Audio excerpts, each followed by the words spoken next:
Hi hello నమస్తే, నేను మీ శంకర్ గౌడ్. మన 9 టీవీ న్యూస్కు స్వాగతం.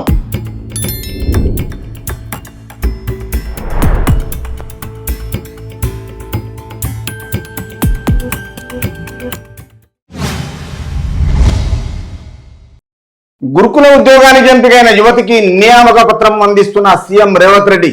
చిత్రంలో కోమటిరెడ్డి వెంకటరెడ్డి, షబ్బీర్ అలీ, పొన్నం ప్రభాకర్. 70 రోజుల్లో 25,000 నియామకాలు. ప్రభుత్వంపై ప్రతిపక్షము అక్కస్. సో ఈ విషయంలో ఏంటిదంటే, ఒక రైతు బిడ్డకు నియామక పత్రాలు అందిస్తే రాష్ట్ర ముఖ్యమంత్రి రేవంత్ సర్కారు చేస్తే ఇది ఓడిపోయిన పార్టీగా previous party TRS and BRS party కడుపు మండుతుంది. ఎందుకంటే ఒక రైతు బిడ్డ కాబట్టి. తర్వాత కాంగ్రెస్ ప్రభుత్వం అధికారంలోకి వచ్చిన 70 రోజుల్ని 25,000 పోస్టులు. తర్వాత ప్రభుత్వ నియామకాలు చేపట్టి ముఖ్యమంత్రి రేవంత్ రెడ్డి పేర్కొన్నారు. గురుకుల్లో గ్రాడ్యుయేట్ టీచర్లు, ఫిజికల్ డైరెక్టర్లు, లైబ్రేరియన్లుగా ఉద్యోగాలు సాధించిన 1997 మందికి గురువారం ఎల్బీ స్టేడియంలో తెలంగాణ రాష్ట్ర ప్రజల సమక్షంలో ఎల్బీ స్టేడియంలో ఈ నియామక పత్రాలు అందించడం జరిగింది.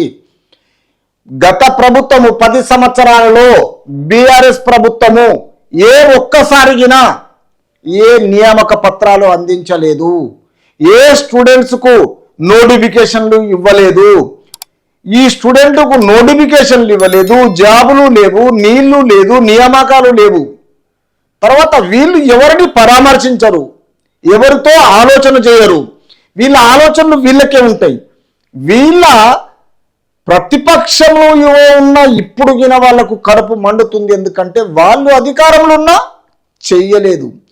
కాంగ్రెస్ పార్టీ అధికారంలో ఉండి లాల్బాగ్ స్టేడియంలో 25,000 మందికి నియామక పత్రాలు అందించిన వాళ్ళకు కడుపు మంట. వీళ్ళ అధికారం ఉన్నా వాళ్ళ అధికారంలో ఫీలింగు. కానీ గత ప్రభుత్వానికి ఈ ప్రభుత్వానికి చూస్తే రాష్ట్ర ప్రజల్లో ఎంత వ్యతిరేకత ఉంది. ఆ వ్యతిరేకతోటే రాష్ట్ర ప్రజలు కాంగ్రెస్ పార్టీని గెలిపించుకున్నారు, బీఆర్ఎస్ పార్టీని బొందబెట్టారు. అయినా పర్వాలేదు, 39 మంది ఉండగా హేడాపెడా చెడాపెడా మాటలు వస్తూనే ఉన్నాయి, క్రియేట్ చేస్తూనే ఉన్నారు. కానీ రాష్ట్ర ప్రజల్లో తెలంగాణ సోదరులు అందరూ ప్రతిదీ గమనిస్తున్నారు.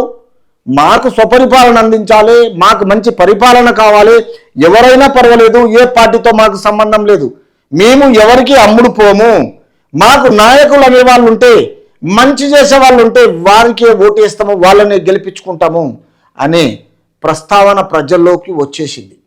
కాబట్టి ఈ విషయంలో మిత్రులారా మీరు బాగా ఆలోచన చేయండి.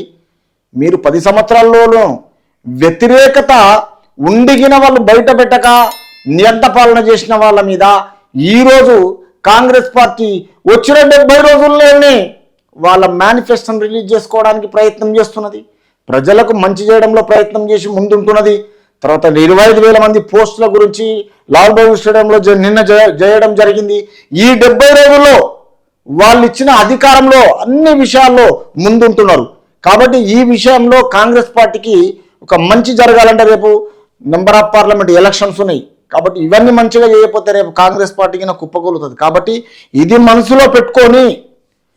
మనసులో పెట్టుకొని రాష్ట్ర ప్రజలు గమనించి ఏ పార్టీ అయినా పర్లేదు, మనకు మన ఆలోచన పరంగా మనకు మంచి చేసిన పార్టీకి మనకు లైఫ్ ఇవ్వాలా. అంతేగాని చీటికి మాటికి ఏదో పార్టీలకు కలవడము, రావడము, ఎమ్మెల్యేలుగా మార్పులు చేర్పులు చేయడం అనేది కరెక్ట్ కాదు. రాష్ట్ర ప్రజలను ఆలోచన చేసి ఇచ్చిన అధికారాన్ని చాలా ప్రశాంతంగా రాష్ట్ర ప్రజల గురించి చేపడితేనే మంచిది అని రాష్ట్ర సీఎం రేవంత్ సర్కార్ అనడం జరుగుతుంది.